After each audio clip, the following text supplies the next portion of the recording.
እግዚአብሔር ለምንድን ነው የፈለግነውን ነገር ወዲያው ዝርግፍ ማያደርግልን? ወዲያው የማይሰጠን ለምንድን ነው?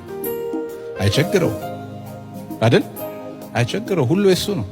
ሊያደርግ ይችላል። ችሎታ አለው። ዛሬ የጠየቁትን ነገር ዛሬ ሊሰጠኝ ወይንም ዛሬ ተስፋ የገባልኝን ነገር ዛሬ ሊያደርገው የሚችል አምላክ ነው። ለምንድን ነው ዝርግፍ የማያደርገው?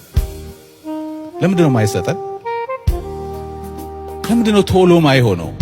በተለይ አንዳንድ ጊዜ ልባችን የተንጠለጠለባቸው ብዙ ነገሮች አሉ። ጌታማ ይህን ሳላደርግ አይምጣ የሚሉ ሰዎች ሰምታችኋል አይደል? ምን ለማለት እንዳሰብኩኝ ታጠረጥሩ አቀሩ። ብዙ ነገሮች አሉ ቶሎ እንዲደርሱ የምንፈልጋቸው። ለምንድን ነው ቶሎ ማይሰጠን? እግዚአብሔር የሚሰራበት የራሱ ጊዜ አለው ወገኖች። የፈጠረን አምላክ ይሄ ልዑል አምላክ የሚሰራበት የራሱ ጊዜ አለው።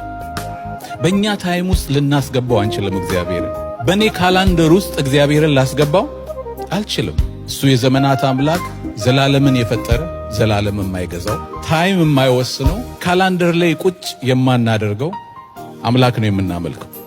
የራሱ ጊዜ አለው እግዚአብሔር። በእኔ ካላንደር አይሄድም፣ በእናንተ ካላንደር አይሄድም፣ በእናንተ ሰዓት በእናንተ ታይም እግዚአብሔር አይሄድም። የራሱ ጊዜ አለው። አንዳንድ ጊዜ ነገሮች የማይሆኑ እስከሚመስሉ ድረስ እግዚአብሔር ዝም ይላል። ግን ተስፋን የሰጠው ምን ያደረገ ነው? የታመነ ነው። እግዚአብሔር የተመሰገነ ይሁን። አብርሃም አይችልም በተባለበት ሰዓት ተስፋውን ጠብቆ የመጣ አምላክ እንዲችል አድርጎታል። በራሱ ጊዜ ነው የሚሰራው እግዚአብሔር። ልጅቷ አባቷን ግቢያቸው ውስጥ ያለ አንድ ኮክ ፍሬ አፍርቷልና አባዬ ቆርጠ ካልሰጠኸኝ አለችው። አባቷ ልጄ ገና አልደረሰም፣ አልበሰለም። ብዙ ተከራከሩ፣ እምቢ አለች። ካልሰጠኸኝ። ከዛ በጣም ስጨቀጨቀው አንዱን ቆረጠና ሰጣት። ወዲያው እንደገመጠችው እንደነከሰችው ተፋችው፣ በእጇ ያዘችውንም ወረወረችው። ብዙዎቻችን ከዚህ የተለየ ህይወት የለን። በአይናችን የምናየው ነገር ወዲያው የኛ እንዲሆን እንፈልጋለን። እግዚአብሔር ግን ምን እንደሆነ ያውቃል። ለኛ የሚያስፈልገንን መቼ እንደሚያመጣው እግዚአብሔር ያውቃል። ክብር ለእግዚአብሔር ይሁን። ነገር ግን እግዚአብሔርን በእምነት በመጠበቅ የሚሆን ነገር እንደዛ ፍሬ መራር አይደለም። እንዳልበሰረው ፍሬ መራር አይደለም። እግዚአብሔር በጊዜው በህይወታችን የሚያደርገው ነገር፣ በህይወታችን የሚፈጽመው ነገር ውጤቱ ጣፋጭ፣ ውጤቱ የምናመሰግንበት ነው የሚሆነው። እግዚአብሔር ይርዳ።